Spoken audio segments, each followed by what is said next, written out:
Hi, and welcome back to episode 3 of Reclaiming Your Field.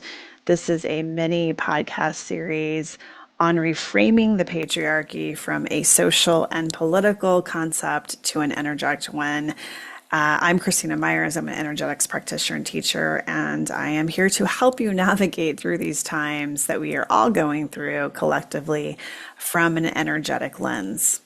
So last time we talked about the three key areas where we tend to put a lot of our energy and attention. That's around money, time, and our attention itself. So this week I wanted to dive into the economic body because this is a very important component of understanding of how the economic structures have been put together and identifying some of the key things that we can do to start to change course and make some significant new moves in a new direction for all of us that works for the whole and works for the community. Again, money is really important, and every purchase that we make is very important because it's literally a vote for continuing to keep these systems in place. And right now, the current economy is designed to concentrate that energy to a concentration of power that is upward and outward. And it's really making a huge impact on our local communities because it's pulling it away from our local communities, it's pulling it away from our local land, our relationships, and it's really becoming in the hands of fewer and fewer people. And we're seeing this massive gap happening, especially in the United States. And money is energy. It's an energetic construct, and it is a construct that was created by human beings. About probably, I think, around the 1500s, it was really the banking institutions, especially, were created really to fund war. Because wars are the most profitable business for countries. And so that is why the economic and financial systems were actually created along with the trade routes as well, which included slavery trade. So not always the best thing. And, humans built this, they created it, and guess what? We can create something else. But first we have to identify what we can do to start changing our personal behaviors in order to pull back our energy, our power, and of course, money is the thing that talks for sure. It is the one thing that really is important. So a couple key things. These are some ideas for you on how to do this. More practical. So number one, you've probably heard this a million times, is shop local. And the reason why it's really important to support local businesses is because 3 to 5 times more of that money stays in the local economy. And what's really cool is that a lot of these people are your neighbors, they're your friends, and you're helping to benefit being able to help your neighbor out as well.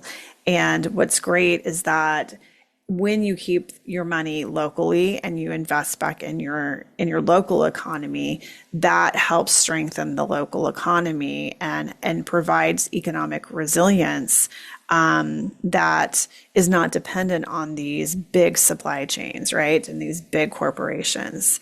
So if there's a way that you can identify a place or something that you buy regularly, and you can identify a local alternative to that, that is a very great first step in trying to really bring the economy back to your local area. So for instance, if you love to get a cup of coffee in the mornings, maybe instead of a national chain, you look for a locally owned coffee shop that you can actually purchase your coffee from instead.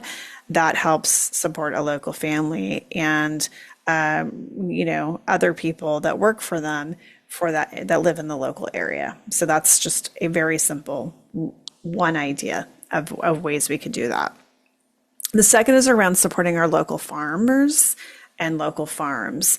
Obviously, our food system, the industrial food system, is one of the most extractively structured systems that we all participate in. I don't think there's a lot of, very few people who are completely off of that structured system. So things like, especially in the Northern Hemisphere, it's starting to warm up. We've got farmers markets, we have CSA shares, you actually have direct farm purchasing availability, all immediately being able to redirect that energy there. So maybe just start with visiting the farmers market this weekend and buy something there first. And what's great about the farmers market, I love going because you get to strike up a conversation and a relationship with the farmers who grow the food. You can ask questions about how they raise their food, if they use chemicals, anything like that. So you actually have a story that you can trace back your food to. Very important.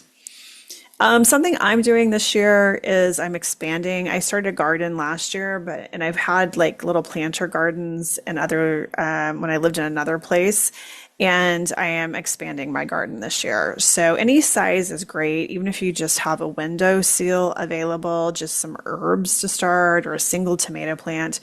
Just, the goal is not necessarily full self-sufficiency. That's really hard to do, but the goal really is, can you connect in with the soil? Can you grow things from scratch? There's a lot of satisfaction, at least for me, when I'm able to grow my own food and to watch like from a seedling all the way up to a full plant and then being able to actually eat that and be nourished by it. There's something extremely rewarding about that. And this is really one of the most radical things that we can do right now is pulling our energy back to connecting with nature and growing our own food. That with that goes eating at home, like preparing your own food, putting your own energy into your food, using local ingredients, using the ingredients that you grow yourself. Very, very practical, but also just, I don't know, it's deeply countercultural in many ways. And it's very sacred. In many traditions, breaking bread around the table is such a sacred act. And even just one home cooked meal per week, just one, can make such a difference.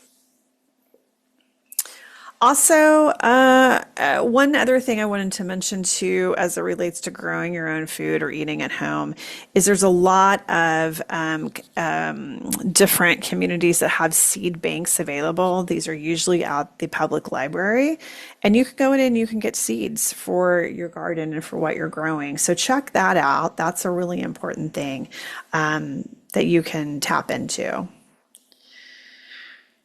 We talked a little bit in the last episode around, banks and where we put our money. And again, banking is really a one that needs to be looked at. The banks have been consolidated, especially since 2008 when we had a big financial crisis. And most of these banks are working for one interest and one interest only. And they're certainly not in your best interest. So anytime you can tap into your local credit unions or a member-owned or community-focused, community-owned bank, that is a permanent impact. That's just a one-time move. So it's not a huge hassle, but it does have a much bigger impact for you. And then finally, I just want to touch upon where if you are investing in a large corporation, again, this is not about perfection. I still buy from some large corporations, but I am learning more about those corporations. So I'm trying to do more research on each corporation and figure out where the brands align and if they are ones that are continuing to perpetuate the patriarchal structures and the patriarchal ideology. So there's some tools that are out there that are free. OpenSecrets.org is really good for political donations. Good on You is really great to understand the consumer brands. And so I've just been, making choices here, which corporation can I feel good about? And then I'm also looking at the individual products. Are these products, one, are they good for me? Do they have a bunch of crap ingredients in them, or are they more, aligned with my values as far as that goes? And then What are they doing? What do they believe in? Are they continuing to help support the structure or not? So these are things that you can actively do. So again, I just want to emphasize that none of it requires doing it all at one time. If you want to do that, great. But it really is not about that. It is just about being very observant about where your money's going and really identifying, does this purchase really strengthen my value system, or does it strengthen somebody else's, pocketbook? Does it help to perpetuate the system even more? And then, what can I start to do incrementally, methodically, consciously to be able to start to shift even in a deeper way over time? Okay. Not a huge thing, but just something to think about. So, in this next episode, I am going to really focus on where our attention is going. So, a lot of the same principles, but we're going to focus a lot more on that. And if you haven't gotten the free guide off of my website, you can go to Stina Meiers, MEIERS.com. And the free companion guide is a 35-page guide for this series on reclaiming your field is available for download for you. And I will also be talking a little bit more about these concepts and principles on my Instagram channel at the Stina Life, as well as YouTube and here as well. Thank you for being here. I so appreciate it. Every single step that we make together, again, is a ripple effect, and we can start to make huge changes as we navigate through these times together. Take care.